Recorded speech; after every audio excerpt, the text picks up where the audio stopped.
Tenho visto, alguns irmãos têm passado por alguns momentos muito complicados. Alguns irmãos têm enfrentado momentos muito difíceis na vida. Alguns irmãos têm enfrentado desemprego, alguns irmãos têm enfrentado doenças, alguns irmãos têm enfrentado problemas na família, problemas no relacionamento, problemas no casamento. E eu tenho visto essas coisas, eu tenho observado. E a pergunta que eu me faço é: como que essas pessoas podem não pensar que Deus se esqueceu delas? Porque o mais comum, quando a gente tem problemas em nossas vidas, e nós somos cristãos, é achar que Deus esqueceu da gente. Porque se a gente vem aos cultos, se a gente tenta agradar a Deus, se a gente tenta servir a Deus com o nosso coração, com as nossas forças, e a gente tenta fazer de tudo para fazer com que Deus seja glorificado, mas as coisas começam a não dar certo em nossas vidas, as coisas começam a caminhar por um lado que a gente não gosta, ou coisas começam a acontecer de uma maneira que a gente não gostaria que elas acontecessem, a tendência do nosso coração pecaminoso é dizer: talvez Deus tenha me abandonado, talvez Deus não esteja olhando para a minha situação, talvez Ele esteja preocupado com outras questões que não são minhas questões. Como que a gente enfrenta o sofrimento? Como que a gente enfrenta a dor? Como que a gente enfrenta esse monte de coisas que vem para tentar nos parar, que vem para tentar nos mostrar que talvez Deus tenha nos esquecido? Como que a gente enfrenta momentos de dificuldade nas nossas vidas? Essa é a questão que eu quero pensar com vocês essa noite. E eu gostaria de convidar vocês a abrir no Salmo 22.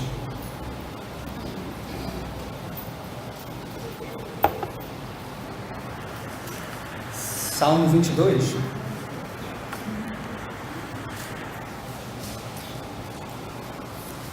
É um texto muito conhecido de todos nós, mas eu acredito que é um texto que falará muito aos nossos corações, assim como falou o meu.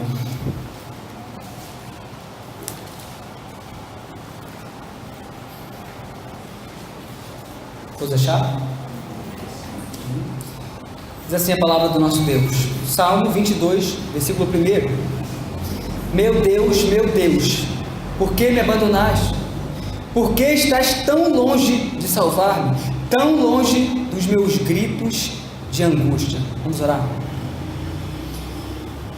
Senhor nosso Deus, nosso Pai, Deus, Tu és bendito para sempre, exaltado acima de tudo, Senhor. Não há nenhum outro Deus como Tu, ó Pai. Somente o Senhor é Deus, somente o Senhor é Rei. Senhor, mais uma vez o Teu povo está reunido diante da Tua palavra, Deus. E a minha oração é simples: usa-me para a Tua glória, Senhor.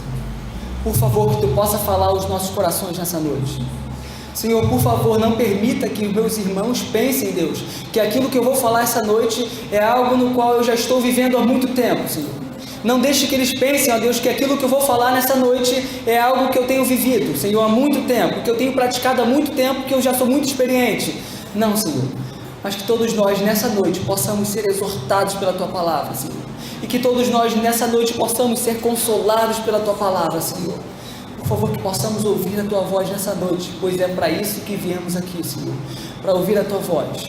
Então, por favor, fala aos nossos corações, ó Deus, e faz aquilo que eu não posso fazer, Deus. Faça aquilo que somente o Senhor pode fazer. Por favor, fala aos nossos corações nessa noite. Em nome do Teu Filho Jesus Cristo, eu te peço isso, Senhor Deus. Amém.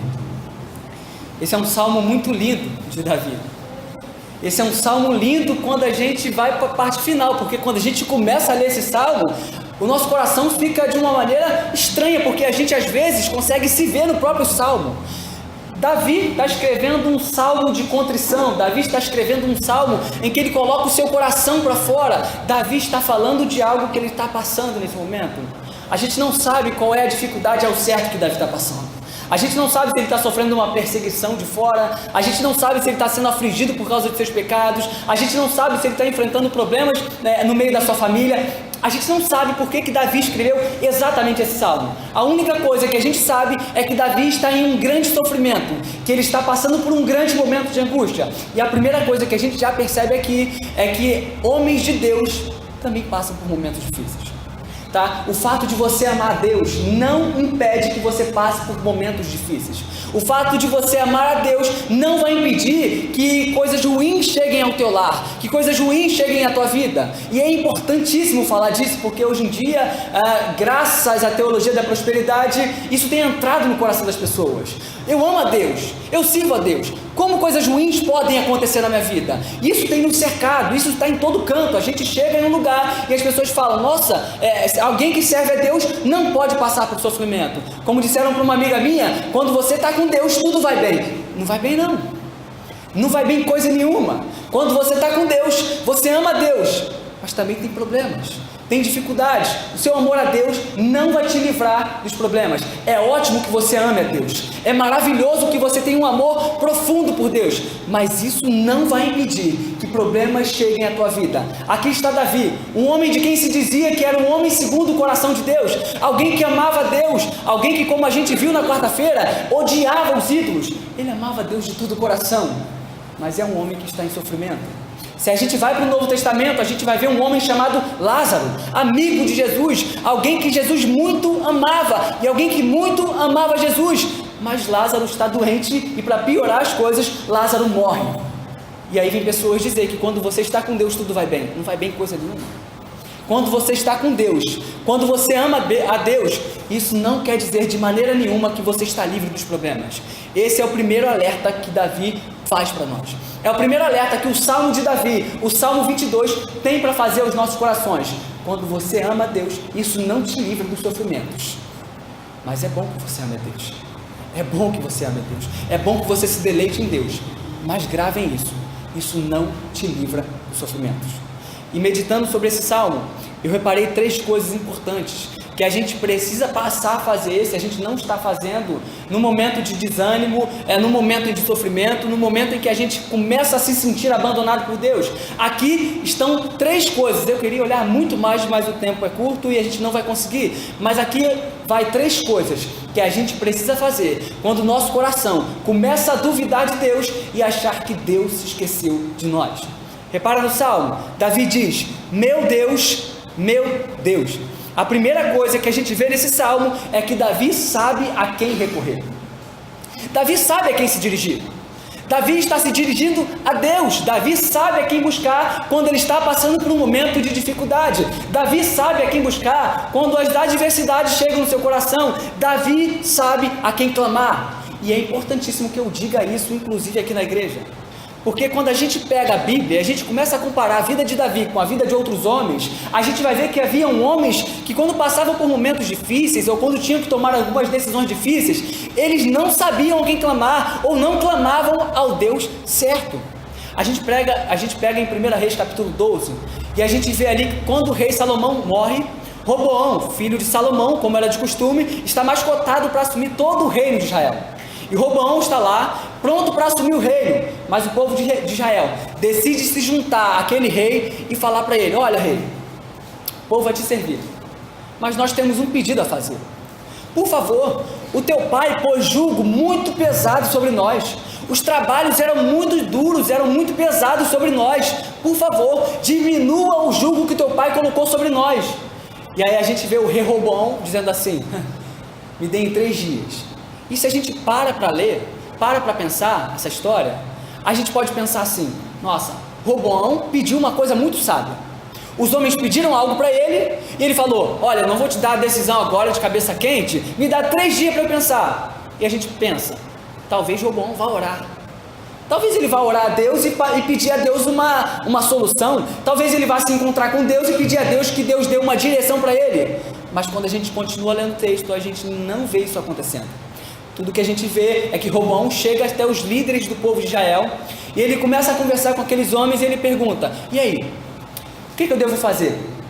Devo diminuir a carga de trabalho desses homens? Devo diminuir o fardo que meu pai Salomão impôs sobre esses homens? Ou eu devo aumentar isso? E aí os homens sábios, experientes, olham para Roboão e dizem, olha Roboão, se tu aliviar o fardo desse povo, eles vão te servir para sempre. Então, o nosso conselho é simples, diminua o fardo do povo, diminua o jugo do povo, não permita que eles trabalhem tanto quanto eles trabalhavam para o seu pai Salomão, e o povo vai te servir de coração. E a gente para, porque a gente ouve Roboão dizendo o seguinte para eles, esperem, eu não vou aceitar o conselho de vocês. Roboão não aceitou o conselho dos sábios, e a gente lendo a história, a gente pode fazer uma segunda pausa e pensar, olha, talvez Roboão vá orar agora. Talvez agora ele vai pedir uma direção a Deus, porque ele já consultou os homens e ele não ficou satisfeito com a resposta dos homens. Talvez agora ele possa se voltar para Deus e perguntar o que Deus quer saber disso. Mas quando a gente volta a ler, a gente vê novamente que não foi isso que aconteceu. Roboão decide ir até os seus amigos de infância. E Roboão decide perguntar aos seus amigos de infância: e aí, gente, o que eu preciso fazer? O que eu tenho que fazer? Diminua a carga do povo de trabalho ou não diminua a carga do povo de trabalho? E aqueles amigos jovens de Roboão dão um conselho a ele que não foi um bom conselho. Aqueles jovens, no momento de ousadia, talvez, dizem para Roboão: olha, fala para esse povo que o teu dedo mindinho é mais grosso que a cintura do teu pai. E que se teu pai afligia eles com chicotes, se teu pai castigava aqueles homens com chicote, tu vai castigar eles com chicotes e pontas de ferro no chicote. E Roboão decide acatar aquele conselho, e isso causa uma enorme divisão no reino de Israel. Agora tem dois reinos, agora tem o reino de Judá e agora tem o reino de Israel, o reino do sul e o reino do norte, porque Roboão não consultou o Senhor, porque Roboão foi buscar conselhos com outros homens, ao invés de buscar primeiro a Deus, de buscar primeiro saber o que Deus queria que ele fizesse. E a gente continua olhando para a história, e a gente vê um outro rei chamado Acasias, em 2 Reis 20, a gente vai ver esse rei. Ele certo dia estava na sacada de sua casa, e de repente esse rei cai da sacada de sua casa, e ele fica muito ferido. O que esse rei faz? Ele ora? Será que esse rei vai clamar a Deus para saber o que vai acontecer com ele? Não. Esse rei decide enviar mensageiros até um povoado chamado Ecrom, para consultar o Deus deles, Baal-zebub.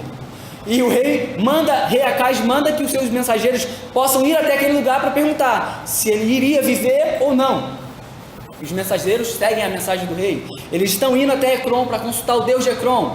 Mas na metade do caminho, a Bíblia diz que um homem chamado Elias, vocês conhecem Elias, se apresenta e pergunta àqueles homens: ei, pergunte a Acasias: acaso não há rei em Israel para que você mande os teus homens consultarem Baal-zebub? Não há rei em Israel? Aquele rei não consultou o Deus de Israel, e a Bíblia vai dizer que aquele rei morreu. O fato é, existem pessoas que quando tem momentos de dificuldade, existem pessoas que quando enfrentam momentos de adversidade, não sabem a quem recorrer, ou talvez até saibam. Elas sabem aqui que elas precisam buscar a Deus, elas sabem aqui que elas precisam buscar aconselhamento com Deus, elas sabem aqui que quando os problemas vêm, o mais correto a se fazer é se prostrar diante de Deus e pedir a Deus uma solução, pedir a Deus uma saída. Mas isso está apenas aqui, porque na prática elas não fazem. Elas vão buscar conselho com outros homens, elas vão buscar conselho com os amigos, elas vão buscar conselho com o pastor, elas vão buscar conselho com um monte de gente, mas nunca se dobra diante de Deus para perguntar: e aí, meu Deus, o que eu devo fazer? É isso que acontece. As pessoas não recorrem primeiro a Deus. Eu não estou dizendo que é errado buscar conselho com um amigo sábio. Eu não estou dizendo que é errado buscar conselho com o pastor. Eu não estou dizendo que é errado você ter aquela pessoa com quem você se aconselha, com quem você conversa. Isso é totalmente correto, isso é totalmente bíblico. O que eu estou dizendo é que a gente precisa primeiro ir ao trono de Deus e falar com Deus. É isso que Davi me ensina. Meu Deus, Davi está indo falar com o Deus dele. E esses dias, antes do pastor me convidar para pregar, eu estava meditando um texto de manhã, um texto muito interessante, 2 Crônicas capítulo 20, onde vai contar a história do rei Josafá. Rei Josafá, o rei de Judá, ele estava vivendo um momento aparentemente tranquilo, quando de repente dois povos decidem vir contra ele na guerra, os amonitas e os moabitas. Eles decidem vir contra o rei Josafá para uma guerra, e o exército daqueles homens juntos eram enormes, era muito maior do que o exército do rei Josafá. E aí a gente olha para a vida do rei Josafá e a gente pergunta: será que ele vai orar? O que ele vai fazer? O exército está vindo, é muito maior que o exército dele. Ele não consegue pela força do próprio braço. O que o rei Josafá vai fazer então? Será que ele vai orar? Será que ele vai agir como Roboão e Acasias? O que o rei Josafá vai fazer? E a gente continua lendo a história, e a gente vê uma das orações mais lindas de toda a Bíblia. E nessa oração, o rei Josafá se derrama diante do altar de Deus, e o rei Josafá confia plenamente em Deus, e ele clama a Deus pelo auxílio. Mas o rei Josafá diz algo incrível que ficou marcado no meu coração, aquilo feriu meu coração de tal maneira que eu jamais vou me esquecer esse texto. O rei Josafá, no final da sua oração, ele diz o seguinte: Deus, eu não sei o que fazer, mas os meus olhos estão voltados para ti. O rei Josafá não sabia o que fazer, mas os olhos dele estavam voltados para Deus. É isso que a gente precisa fazer, porque existem diversas vezes e diversos momentos em que a gente olha para a nossa situação e a gente diz: eu não sei o que fazer. Mas será que os nossos olhos estão voltados para Deus? Será que quando a gente não sabe o que fazer, será que quando a gente não sabe como agir, os nossos olhos estão voltados para Deus? Os nossos olhos precisam estar voltados para Deus. A gente precisa aprender com Davi e com Josafá a recorrer primeiro a Deus em toda e qualquer circunstância, buscando entender o que nós devemos fazer. E aí, Deus, eu não sei o que fazer, o que eu preciso fazer? A gente aprende com o rei Josafá que você pode até não saber o que fazer, mas você precisa saber para quem olhar. Você pode não saber como resolver os teus problemas, mas você tem que saber para quem olhar. Você precisa olhar para Deus. E esse é o primeiro ponto. Davi é alguém que sabe a quem recorrer. E eu quero perguntar a vocês: será que vocês sabem a quem recorrer? Ou melhor, será que vocês estão recorrendo a quem vocês sabem que devem recorrer? Porque saber é diferente de fazer. Será que quando os problemas se apresentam na vida de vocês, vocês se prostram diante do altar de Deus, pedem um conselho, se prostram diante do altar de Deus e perguntam: Deus, o que eu devo fazer? Como vocês têm reagido diante das adversidades? Como vocês têm se portado quando as coisas começam a dar errado? A quem vocês recorrem? Davi está ensinando para a gente que ele recorre a Deus. E esse é o primeiro ponto. O segundo ponto está ainda no versículo 1. Davi está dizendo: meu Deus, meu Deus. Isso é interessante. Como a gente já falou, Davi está enfrentando um momento difícil na sua vida. Ele está passando por um momento de dificuldade. Se você depois chegar em casa e ler o Salmo, você vai ver como o coração dele estava quebrantado, como as pessoas estavam zombando dele, como o coração dele estava aflito, porque as pessoas olhavam para ele e diziam: ué, não é a você que Deus quer bem? Por que está acontecendo com você? As pessoas zombavam dele, passavam por ele e balançavam a cabeça com um sinal negativo. Mas ele está clamando a Deus, e ele diz algo incrível. Ele diz: meu Deus, ainda é o Deus de Davi. Não importa o que está acontecendo, Ele ainda é o meu Deus. Davi está enfrentando momentos difíceis, mas ele não abandona Deus. Ele se sente abandonado por Deus, mas ele não abandona Deus. Davi firmou o pé dele e disse: Ele é o meu Deus. E lendo isso, eu lembrei de uma história de um homem chamado Samar. Certa vez o povo de Israel estava com ele, perto de um campo de lentilhas, e aí de repente os filisteus começam a vir na direção do exército do povo de Israel, e quando Samar olha para trás, todo o povo foi embora, mas Samar ficou ali, empunhou a sua espada e lutou contra todo aquele exército para defender o campo de lentilha. E a Bíblia vai dizer que Deus deu grande vitória a Samar naquele dia. Samar se colocou em posição e falou: eu vou defender esse campo de lentilha. Ainda que esse campo de lentilha não tenha valor para os outros homens, ele tem valor para mim. Ainda que esse campo de lentilha não seja importante para os outros homens, ele é importante para mim. Eu vou ficar e vou defender. Pode vir um exército, mas eu vou ficar e eu vou lutar. É isso que Davi está fazendo. Meu Deus, as provas estão vindo? Meu Deus, as dificuldades estão chegando? É o meu Deus. O desemprego está chegando há muito tempo? É o meu Deus. Problemas no relacionamento? Ele é o meu Deus. Problema no casamento? É o meu Deus. Meus filhos estão desviados? É o meu Deus. É o meu Deus. Davi não arreda o pé, porque é o Deus dele. Não há problemas que possam fazer com que a confiança de Davi no seu Deus se acabe. O segundo ponto que a gente vê nesse salmo lindo é que Davi tem firmeza em Deus. E quando eu digo firmeza, eu não digo que Davi nunca balançou na fé. Eu não digo que Davi nunca teve um momento de desconfiança, que Davi nunca teve um momento em que ele teve problemas com a sua fé, que ele teve um pouco de incredulidade. Não, não é isso que eu digo com firmeza na fé.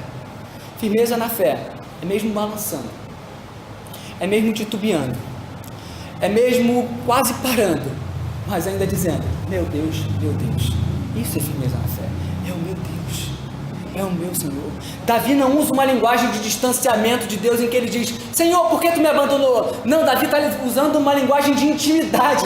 Meu Deus, é intimidade, isso aqui é meu Deus. Antes do grito de desespero, Davi dá o grito da fé: meu Deus é o meu Senhor, é o meu Deus, está no meu coração, me comprou, me conquistou, me venceu, é o meu Deus. Isso é o que Davi está dizendo para a gente.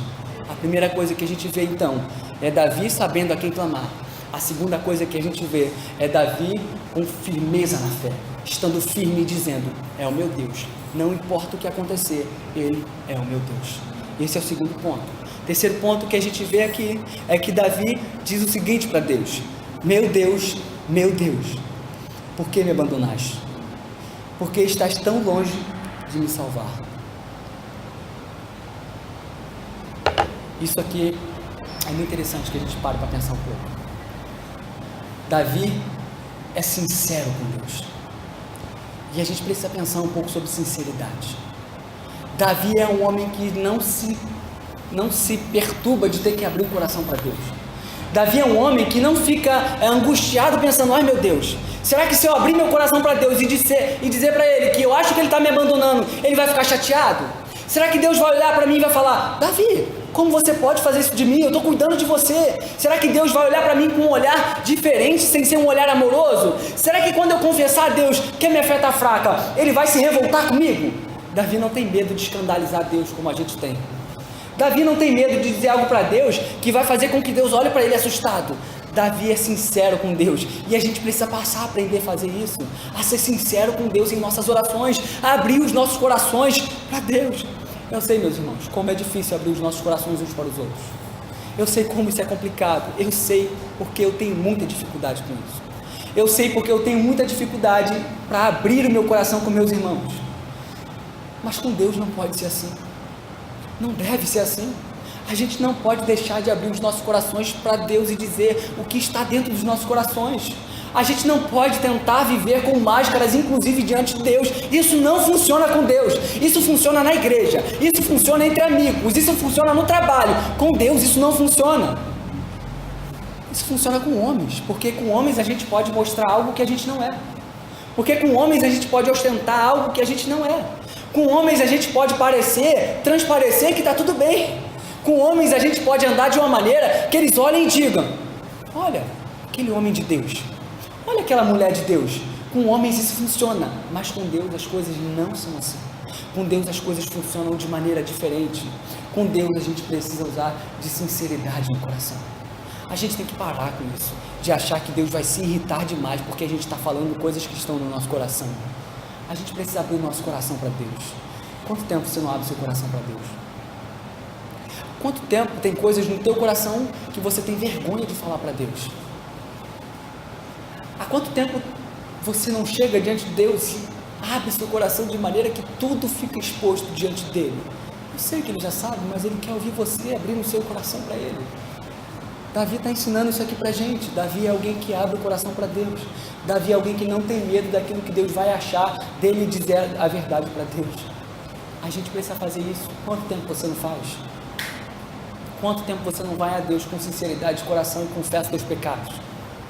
Quanto tempo você não vai a Deus com sinceridade de coração e diz: Senhor, a minha fé está fraca? Quanto tempo você não vai diante do altar de Deus e fala: Senhor, eu queria te amar mais, meu amor está fraco.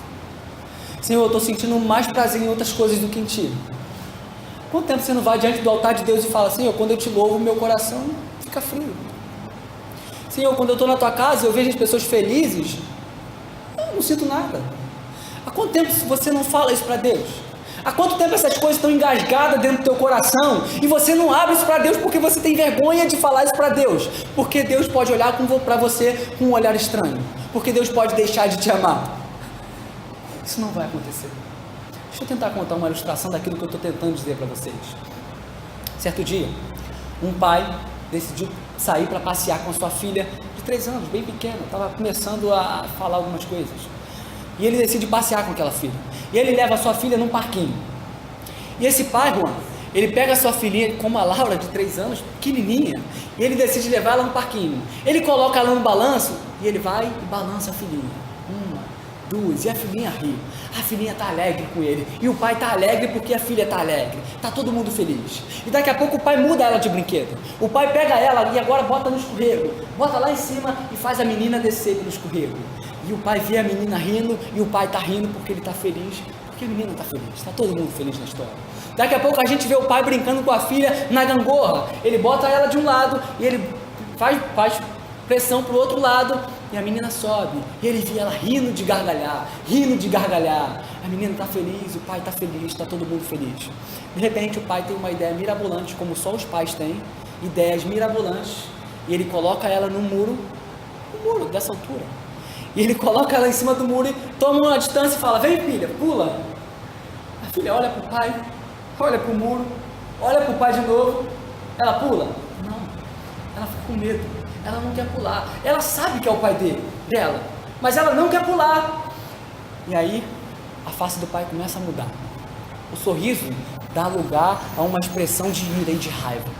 O homem que estava feliz com a filha, agora está irado, e ele começa a esbravejar com a filha, você está maluca?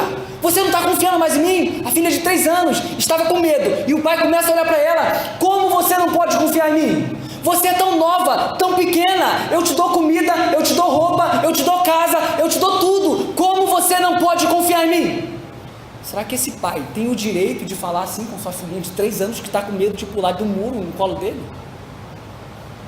Ainda que possam existir pais assim, Deus não é assim. Quando a gente abre o nosso coração e confessa para Deus, Deus não vai falar, tá maluco? Como você não pode confiar em mim? Eu te dou roupa, eu te dou alimento, eu te dou casa, eu te dou tudo. Como você pode não confiar em mim nos momentos difíceis? Deus jamais vai falar isso para a gente. Na verdade, tudo que Ele tem é olhar para a gente com amor, com um olhar de amor e dizer, vem meu filho, eu vou te pegar aí no muro, vem, eu vou te pegar pelo braço, eu sei que você tem medo às vezes, eu sei que você duvida, eu sei que seu coração fraqueja às vezes, vem cá filhinho, vem que eu vou te abraçar. Deus é assim, a gente vê isso na Escritura, a gente vê isso, por exemplo, quando um homem em Marcos 9, chega diante dos discípulos de Jesus com seu filho endemoniado, e ele quer que o seu filho seja curado, ele quer que o seu filho tenha o demônio expulso dele, e ele leva diante dos discípulos de Jesus, mas eles não conseguem. E aí aquele pai chega diante do chefe, que é Jesus, e pede para Jesus expulsar aquele demônio do seu filho.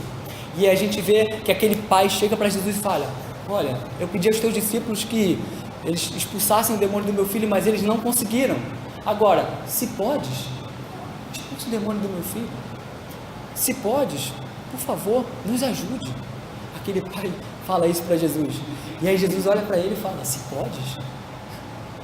Se podes? Tudo é possível aquele que crê. E aí Jesus cura, expulsa o demônio daquele menino. A gente vê um olhar de Jesus dizendo, se podes? Eu sou Deus. Eu sou Deus. Se podes? Claro que eu posso. E ele pega o menino e expulsa o demônio do menino. Você não vê Jesus irado com aquele homem. Você não vê Jesus olhando para aquele homem e falando, tá maluco? Eu sou Deus. Tá achando o quê? Você não confia em mim não? Você não tem fé em mim não? Você não acredita que eu sou poderoso não? Não, a gente vê uma expressão de amor. Eu posso. Eu expulso o demônio do teu filho. A gente precisa parar com essa coisa de ter medo de abrir o coração para Deus. A gente precisa aprender com Davi a saber a quem clamar no momento de dificuldade, a ter firmeza na fé e a abrir o nosso coração para Deus, porque Ele gosta quando a gente faz isso. A gente precisa fazer esses 3 passos que Davi está traçando aqui.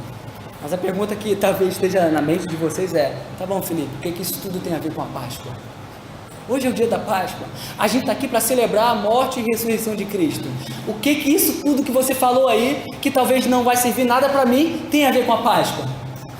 Isso é bem simples, como vocês sabem, essa foi uma das orações que o nosso Senhor Jesus que fez na cruz. Eu queria convidar você a abrir sua Bíblia em Mateus capítulo 27. Mateus capítulo 27.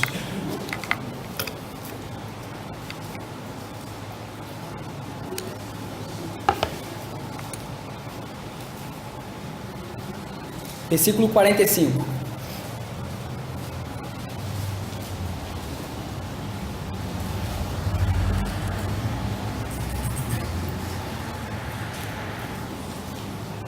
Mateus 27, 45.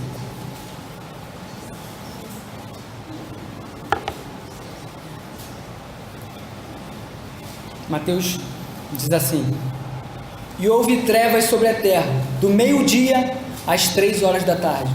Por volta das 3 horas da tarde, Jesus bradou em alta voz: Eloi, Eloi, lama sabachthani, que significa: meu Deus, por que me abandonaste? É a mesma oração que a gente viu no Salmo 22. Davi, no Salmo 22, estava falando da sua angústia, de algo que ele estava vivendo, mas também falava de algo futuro. 1000 anos antes de Cristo vir, Davi já profetizava algo acerca de Jesus Cristo. E Jesus está usando as mesmas palavras. Meu Deus, por que me abandonaste? E aqui a gente aprende coisas incríveis. Quando você estiver pensando que Deus te abandonou, eu te aconselho a pegar esse texto, abrir a sua Bíblia, Mateus 27, 45 e ler: meu Deus, por que me abandonaste? Leia o Filho de Deus perguntando: meu Deus, por que me abandonaste? E aí você pergunta: como pode Deus abandonar seu Filho Jesus na cruz? Por que Deus abandonou o seu Filho na cruz? Foi por causa dos nossos pecados? É verdade. Amém. Foi por causa dos nossos pecados que estavam sobre ele na cruz do Calvário. Por que Deus abandonou Jesus na cruz? Foi porque ele se tornou maldição em nosso lugar? Amém, é verdade, a Bíblia diz que ele se tornou maldição em nosso lugar. Mas quando a gente faz a outra pergunta, por que Deus abandonou Jesus na cruz? A gente encontra uma resposta linda. Deus abandonou Jesus na cruz para que nós nunca mais tivéssemos que ser abandonados por ele em momento algum. Deus abandonou Jesus para que nós não fôssemos abandonados no inferno. Deus abandonou Jesus, seu Filho amado, porque ele viu o nosso pecado nele. Então ele abandonou Jesus para que ele visse Cristo em nós. As coisas mudaram. Cristo está sofrendo aquilo que nós sofremos. E o texto é muito significativo, porque o texto diz que de meio-dia às 3 da tarde houve trevas sobre toda a face da terra. Ficou tudo em trevas. E a gente percebe que havia trevas do lado de fora, mas havia trevas do lado de dentro. Estava tudo em trevas, porque Deus estava fazendo algo maravilhoso. Deus estava fazendo com que Cristo pagasse pelos nossos pecados. Com que Cristo pagasse as nossas dívidas, as nossas transgressões. E Cristo estava ali, perguntando: Deus meu, por que me abandonaste? O Filho de Deus ficou abandonado ali na cruz. Não porque Deus viu o seu filho ali, meu filho está sofrendo na cruz. É porque ele viu o pecado nele. É porque ele viu o nosso pecado nele. E a gente lê essa história e a gente pensa: como pode Deus abandonar Jesus? E eu já estou encerrando. Eu li um poema esses dias que a Cíntia mandou para a gente. Lindo, e eu queria ler esse poema para vocês e a gente vai finalizar. É um poema muito lindo e falou muito ao meu coração. Diz o seguinte: o nome do poema é Sexta-feira.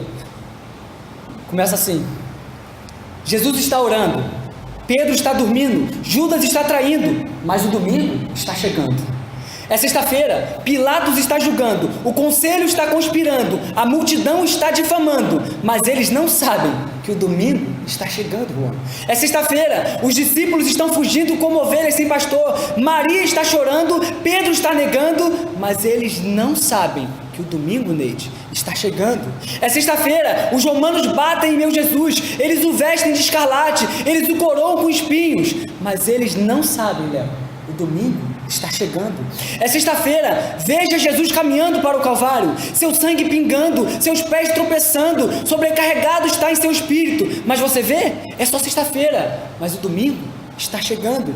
É sexta-feira, os soldados pregam as mãos do meu Salvador na cruz, pregam os pés do meu Salvador na cruz, e então eles o crucificam ao lado de criminosos. É sexta-feira, mas deixe-me lhe dizer uma coisa: o domingo está chegando.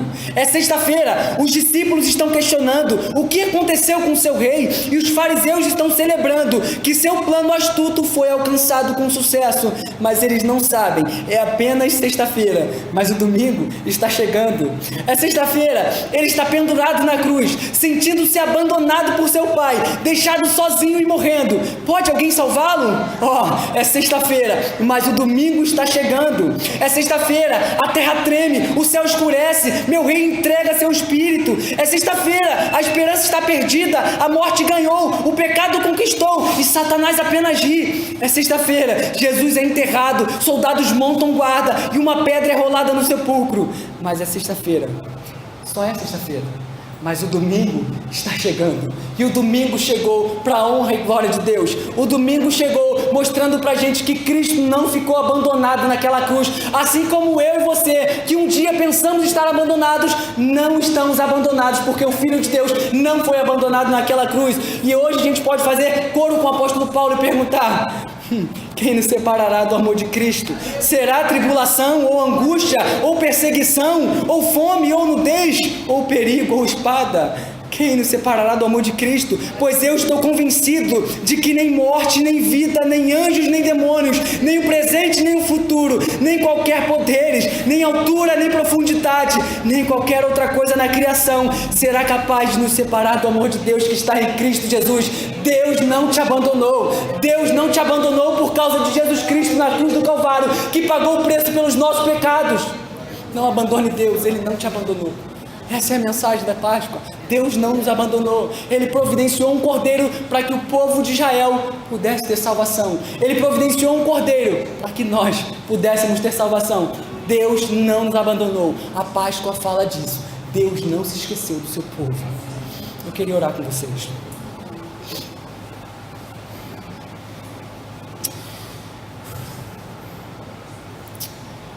Oh, Senhor Deus. Ó Senhor Deus, que daremos a Ti, ó Deus, por todos os benefícios que Tu tens nos feito, Senhor. Que podemos dar a Ti, Senhor, como forma de gratidão por tudo que Tu um dia fizeste na cruz em nosso lugar. Por tudo que Jesus Cristo fez em nosso lugar. Que podemos dar nós, ó Deus, a Ti em gratidão a isso. Ah, Senhor, olha para o Teu povo aqui nessa noite, Senhor. Pessoas que talvez estejam passando por momentos de dificuldade. Pessoas que talvez, ó Deus, estejam passando por momentos de aflição. Pessoas que talvez passarão por esses momentos, ainda não estão passando, mas um dia passarão. Pessoas que estão aqui, Deus, achando que talvez o Senhor as tenha esquecido, que talvez o Senhor as tenha abandonado. Ó Senhor, olha para o Teu povo que está passando por tudo isso. E vem com o Teu Espírito, Senhor. E vem com o Teu amor. E consola os corações, ó Deus. Traz a paz, Deus, que as pessoas já não têm há muito tempo, Senhor. Traz a alegria em Cristo Jesus, que já foi perdida há muito tempo, Senhor. Traz a fé, Senhor, novamente, que está fraquinha, Senhor. Está menor que um grão de mostarda, se é que isso é possível, Deus. Por favor, Deus.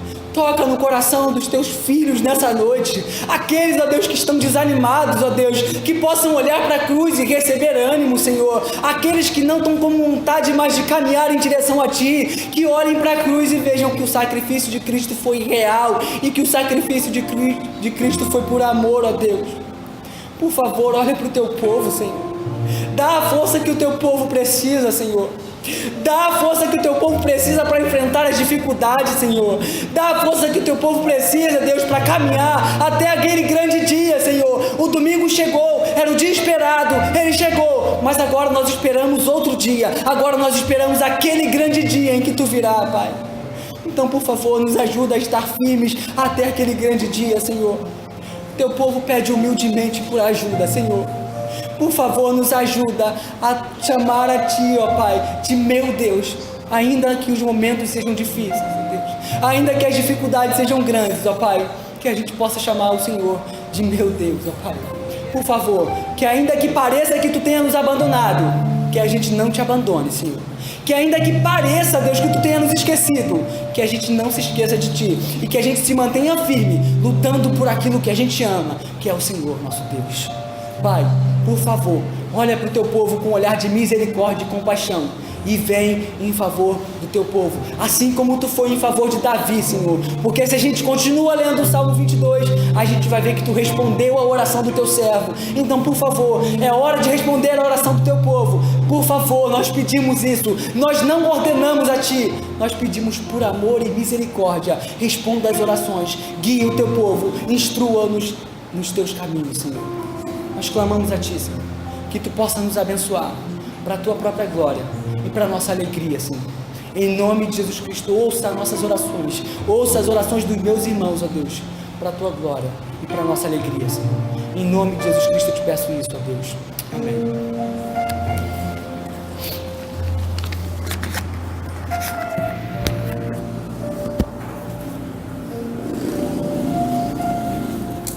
Amém. Deus abençoe essa grande mensagem. E aquilo que eu disse pela manhã, eu digo à noite.